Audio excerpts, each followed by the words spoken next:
Anim na pungulo na ang umupo sa Malacanang. Dalawa sa kanila, Aquino. Pero hanggang ngayon, bakit hindi pa rin matukoy-tukoy ang mastermind sa pagpaslang kay Senador Ninoy Aquino noong August 21, araw na to, 1983? Sino nga ba tunay nag-utos? Siyempre, sino pa ba yung unang titingnan noon? Agad naglabas ang pahayagan na kaupo ng si Pangulong Ferdinand Marcos Sr. na wala siyang kinalaman sa pagpatay. At agad na inginuso ang kanyang paboritong suspects, ang mga komunista. Siyempre, walang niniwala sa kanya. Bakit naman gagawin ng NPA yun? Eh di ba si Marcos na rin mismo ang nagsabi na komunista raw si Ninoy. Pero kung si Marcos, ganun lang nga ba kasimple yun? Ganun ba karami trumabaho si Marcos sa kilala sa kanyang pagiging mabusisi at maingat na pagpaplano?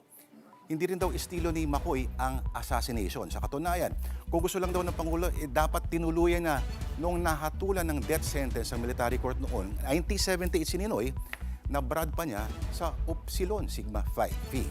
October 14, 1984, binuo ni Marcos ang Agrava Commission para imbestigahan ang Aquino Galman murder.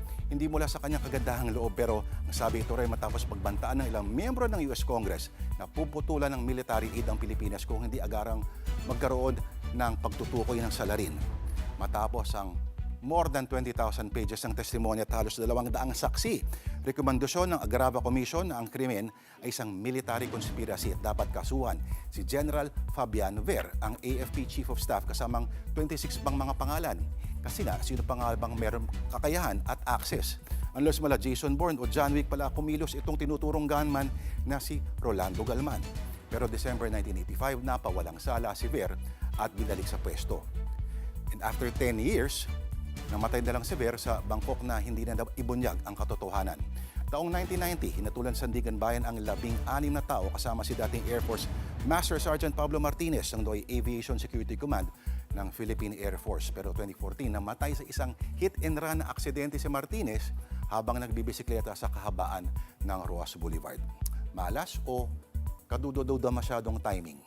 Mukhang kahit ilang Aquino pa at ilang Marcos pa ang maging Pangulo balang araw ay hindi na yata malalaman kung sinong tunay na mastermind.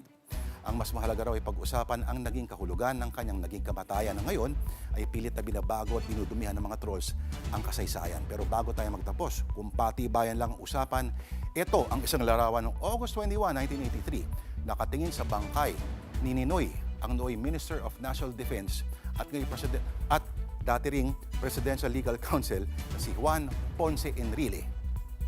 59 years old siya niyan.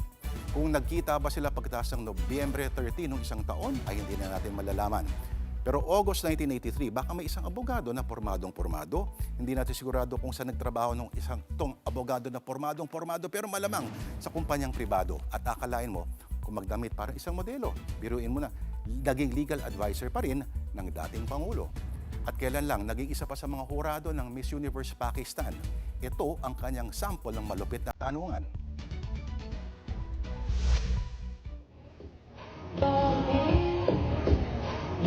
Tanungan. Tanungan. Tatanong, oo. Sayaw, wala na, oo.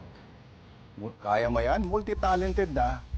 Tunay, hindi lang mahusay sa kantahan, kundi pati rin sa sayawan. At yan po, mga kapatid, ang, para di ka ma-bored, Word of the Lord. Magandang gabi sa ating lahat. Mga kapatid, Lourdes Vera po ang inyong lingkod. Mahalaga ang pag-share mo nitong ngayon, naglipa na ang mga fake news. Para sa mahalagang balita at updates, mag-follow po at mag-subscribe sa social media pages ng Ano Pa Din News 5